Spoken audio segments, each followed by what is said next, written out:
Hi, everyone. Welcome to the Bold, Beautiful Borderline podcast. It's your host, Sarah, and I have Talon with me today because we're talking about a difficult subject.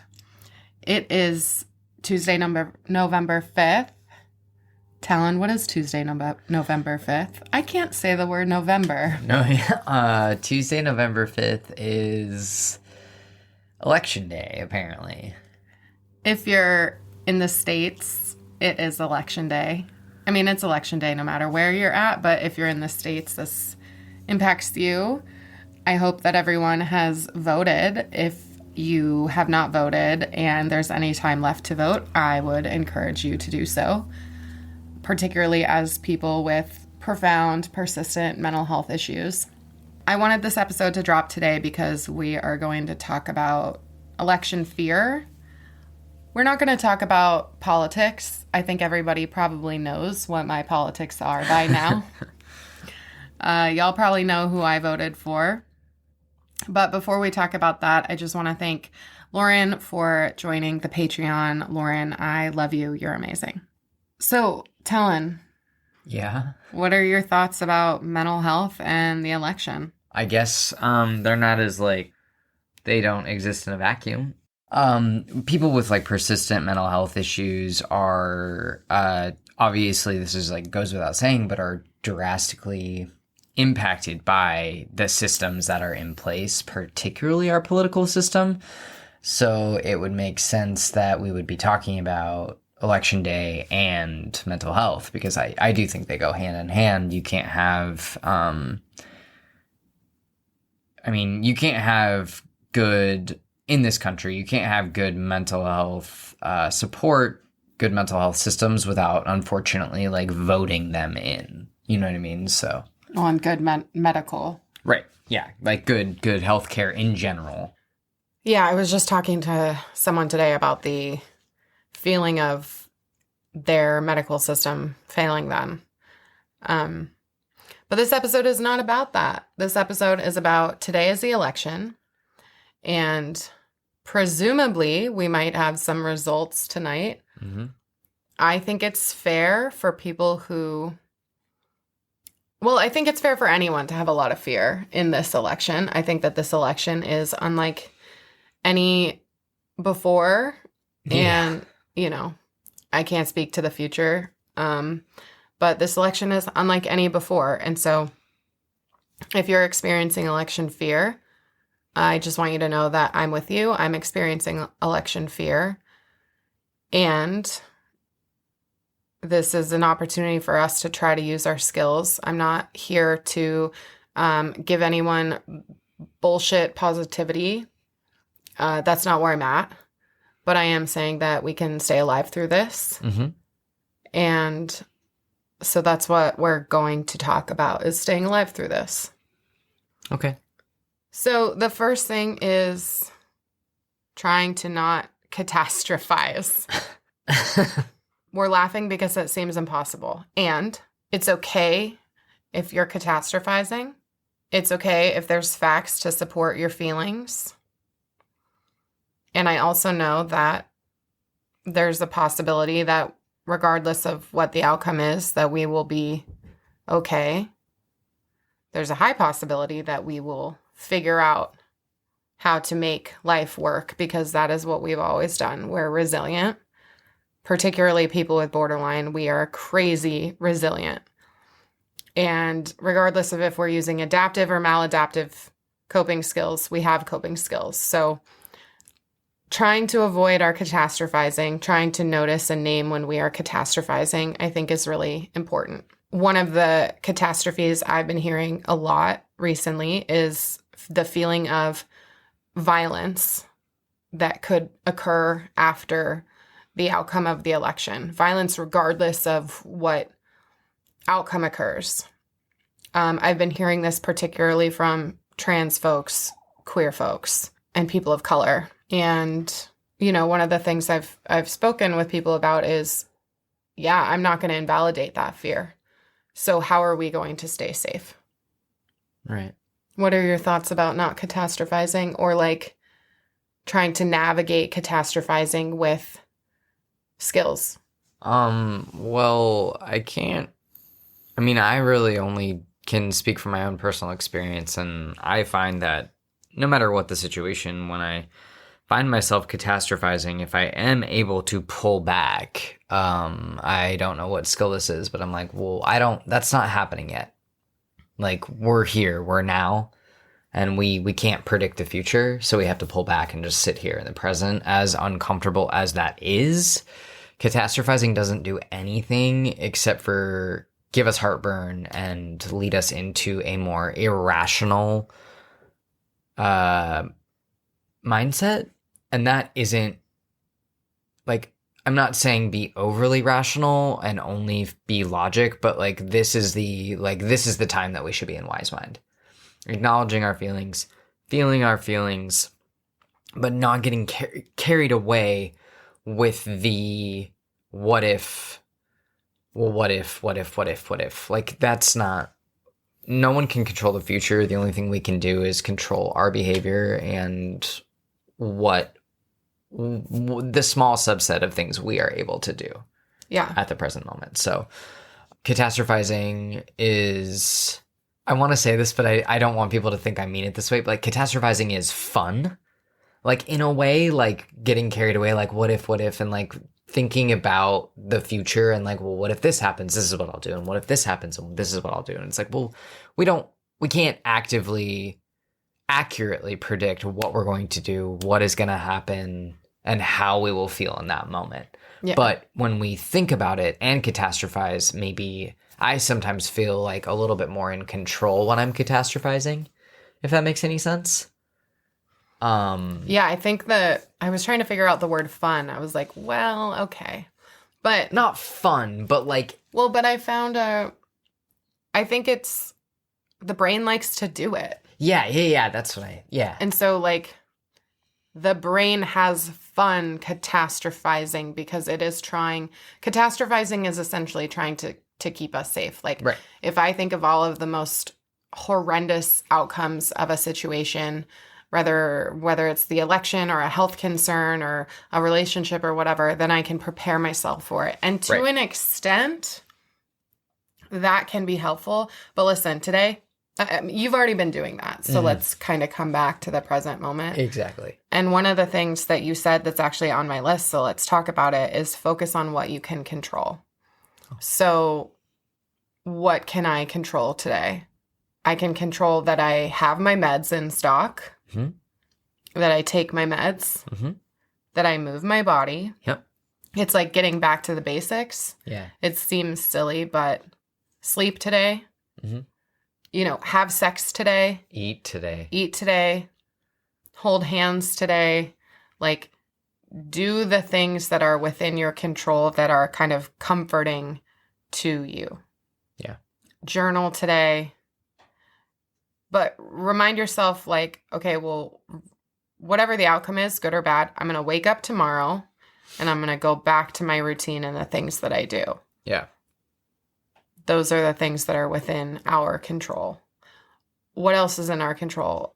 Getting involved in communities, community care, asking for community care. How you advocate for yourself is within your control, even though, it's fucking exhausting to advocate for yourself. But an example of this recently is like the last few months I've been going through this just fucking gnarly med change and potential for new diagnosis, and my dad has gone no contact with me, and I'm no longer going to protect the parent who's decided to go no contact from me.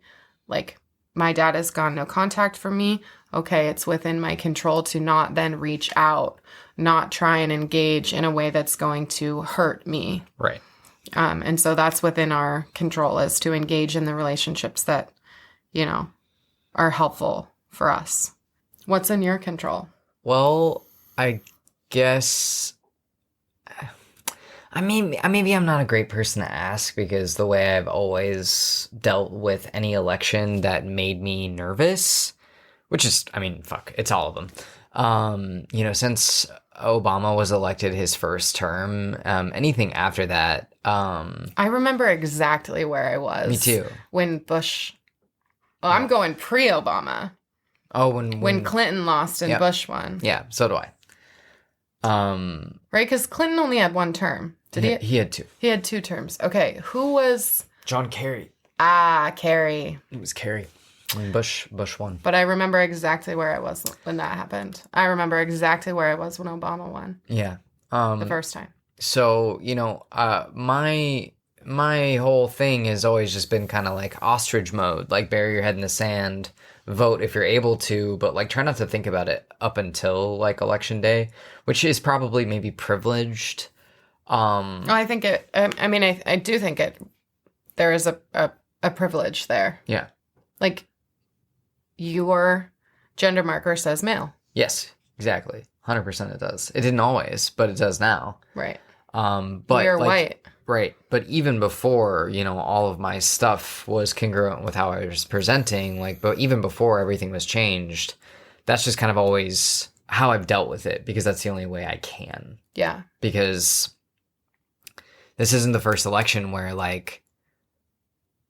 my family and my life and my future has been in jeopardy. My safety has been in jeopardy. I've been around the block a few times. Yeah. And I already spent my time crying hysterically about if Trump wins, I could legitimately not become a mother. Exactly. Yeah. So from the perspective of carrying a child. Right. Exactly. So, I guess the way I deal with it is I do my best. I vote, but I do my best not to dwell on it, because there isn't anything I can do. Maybe that sounds bleak, but I voted and I did everything I am able to do in the system that I am stuck working within. In this moment.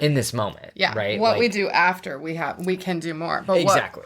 And up until this exact moment in time. Yeah, so yeah, I try really hard not to get inundated with all these promises from any candidate, right? There's no perfect presidency, obviously, we know. Well, I think that's a good example of not catastrophizing, is promises are made good or bad, and they don't always come to fruition. Yep, exactly. And, I will hold those, I voted, and then afterwards we'll see if those campaign promises are upheld, and then we'll go from there, But yeah, I don't deal with it in a healthy way. I was going to say, the bury your head in the sand. Mm-hmm. But I mean, again, I don't deal with it in a healthy way. And this is one of the things on my list of kind of when you have mental illness, coping with election fear is not obsessing. Mm-hmm. And so if what you had to do is, bury your head in the sand when you were done obsessing, then that's what you have to do. Mm-hmm. I was obsessing, particularly around reproductive issues. And, we were lucky enough to be able to go away for the weekend and turn off our phones. And we literally didn't have Wi-Fi or cell reception. And there was a point where the generator, we didn't have lights, and it was beautiful. Yeah. I have never felt so connected to you in the last few months. And that's a really good example of, if you have the opportunity, if you're feeling a lot of fear after, today or whatever, turn stuff off. Mm. Stop listening, stop watching, stop reading, stop talking. Yeah. If you have to make a different choice for where you're going for the holidays this year because you anticipate people talking, then do it. Yeah, absolutely. And I want to add to, not to go backward, but with the way I deal with election stuff, like I said before, I've been around a block. I've seen multiple recessions. I lived through 9/11 as a teenager. I've seen both Bush administrations, And we still got here to where, like, you transitioned. And I transitioned, right? So, like, I came out twice, right? Like, I married a woman. Right. So I got to watch, like, gay marriage be legalized federally as an adult. Even when presidents had promised that it never would. Right. So, I've seen a lot of things happen in my short, however many years on this planet. So, I guess I am very much like, well, we'll wait and see. We'll see what happens. Yeah. This election has been more full of fear for me because it's a very ugly. It's the violence. Yeah, it's a very ugly, violent thing that's happening. And I could get into, like, all these, like, theoretical, like, anthropological, like, theories about why and how and blah, blah, blah, blah. But I won't, because that's not the place for this. But and again, it's like, is that benefiting you? Not right now. No. Right. Like, it's not, it's a quarter till midnight, as they say. We're almost there. So yeah, I'm definitely just ready for tomorrow. Yeah. Whatever tomorrow brings, I'm ready for this, like, anxiety and anticipation to be over. Agreed. The next thing on my list is, and I kind of already mentioned it, but stay connected to people who validate you rather than invalidate you. Mm-hmm. And sometimes people who invalidate us are really loud, and we have to stop talking and we have to stop listening at some point until you're ready to listen or talk again, or maybe you never are. And should you make the choice to discontinue people in your life because of how they invalidate you, that's okay. I don't believe that we're at a time in this country where it's easy, or the masses are able to love and respect one another regardless of our opinions.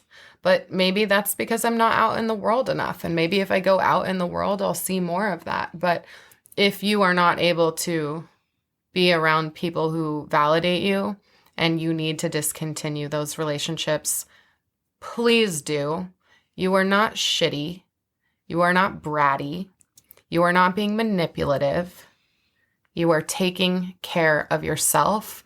And how people respond to that, think about that, feel about that, is not your business. Yes, 100%. This election really isn't a matter of political opinion.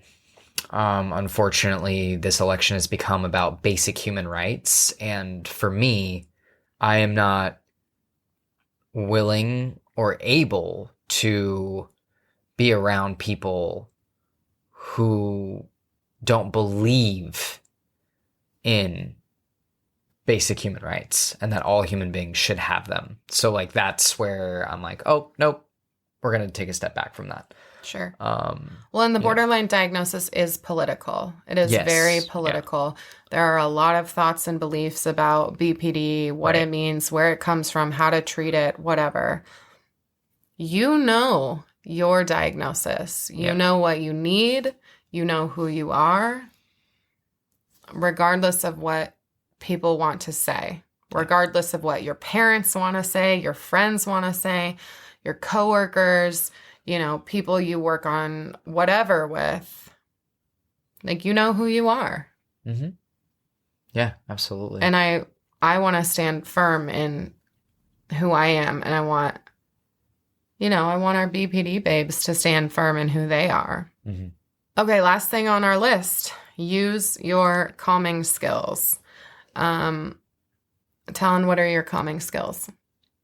I watch Lord of the Rings, extended editions, obviously, on repeat, sometimes if I have to. I watch Bob's Burgers. Radish is a calming skill of mine. That is his blue rabbit. Yeah. Stuffed animal. Yeah. Stimming. And then I wear, like, I don't know, I'm, like, big on, like, sensory stuff. So, like, clothes that feel nice. That sounds so silly, but like you ever look at a shirt and you're like, I can't wear you today. You just don't look nice, you know? So I make sure that I'm like wearing things that are comfortable. This is literally why I wear a sports bra 350 days a year. Yeah, that's about right. Yeah. But yeah, things that are comfortable. I do try to have like food in the house that like I either really, really want to eat, or if I'm not like very hungry, it doesn't take a lot of energy or like doing to make it, so I can make sure I still eat. You know what I mean? Whether that be snacks or whether that be, you know, pizza rolls or whatever, you know, or ramen or whatever. I just try to make sure that I have everything that I'm gonna need. Yeah. To basically hit each like dopamine thing. I need to have a fizzy drink. I need to have I know we're all out. I know. We're going to have to get some, because this is actually something I've spoken to my morning clients about, is like, what's your plan for dinner? Yeah. Do you have a plan for dinner? If you guys listening don't have a plan for dinner yet, what's your plan for dinner? Get a plan for dinner. If you are dinner. feeling nervous, fear, whatever, and cooking helps you calm down, then cook. Mm-hmm. That isn't me. No. Unfortunately, we don't live in a place where you can DoorDash anything, but those of you who are so lucky, what are you DoorDashing? Yeah. If I was in Portland, it would be Indian food. Ooh. So good. I would DoorDash their burnt ends, their burnt brisket ends, white curry. Yeah. Yeah, I would EEM. If you guys like are here in Portland and you hear it, get Eam. They're fantastic. They're off of North Williams, I think. Just so good. So good. I love that neighborhood. Yeah, my calming skills. Oh yeah, what are I actually just took an Ativan, which is one of the self-advocacy things I've done in the last month. I have never had a benzo before, but in the last 2 months, things have been really, really, really hard with these med changes and with my family. And I was like just hysterical with I think I sent my psychiatrist like 3 messages, like just freaking out. And one where I was like, I'm going to fire all of you and quit taking my meds because I can't do this anymore. I laugh because she's doing better now. I laugh because she's doing okay. But I literally messaged my psychiatrist and I was like, I need you to please give me 1 Ativan. Send 1 Ativan to Rite Aid because I cannot do this anymore. And she sent me 5 and I have not misused them. And that has been a tool today that I've used. And I don't have any more clients to see. So that feels good to have my brain be a little quiet right now, because just a few minutes ago I was like snappy. The tip skill I will use. I've already been on a walk. I'll probably nap. I will probably do some deep breathing. We're at a harm reduction place right now, so I'm vaping, not marijuana. That is the worst drug ever, and I'm sober. Nicotine. I'll probably do like a little bit of like neck massage thing because I'm having some body pain, and I'll probably lay on my acupressure mat. So those are the things I'm going to use, and I'm just going to keep pushing along. I'm going to do some coloring, and I am going to focus on the things that I can control. One of the things that I could control was like recording a quick podcast and just telling you guys like, I love you, and I'm here with you. And I just had this thought of like, everyone listening is going to think I'm so dramatic, and I'm going to challenge that thought and believe that the people who need to listen to this today are going to listen and understand. Yeah. And the people who don't won't. Yeah. Community. Yeah, community. Yeah. Okay, guys. Thanks for listening to this episode of the podcast. Hello, listeners. Thank you for tuning in to the Bold, Beautiful Borderline podcast. I hope you enjoyed today's episode. If you liked what you heard, don't forget to subscribe, rate, and leave a review on Apple Podcasts, Spotify, or wherever you get your content. That's super helpful for me in finding additional folks who want to listen to the show, want to feel seen, family members, partners who want to understand. You can also follow along at Bold, Beautiful Borderline or at Sarah's Wellness Way on Instagram.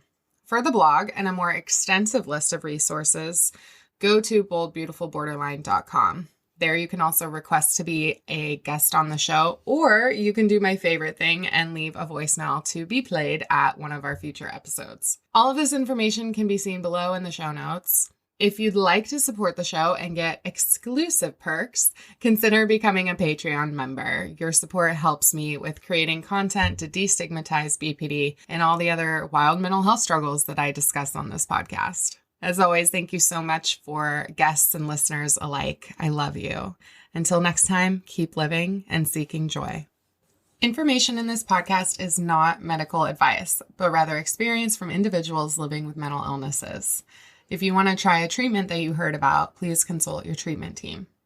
The music in this podcast was created by a longtime friend of mine, Corey Evans from the Evergreen Band. You can find him on Instagram at @the_Evergreen Band. Cover art was created by my husband, Talon Abbott. Their information is in the show notes. There is no producer for this show. It's all me.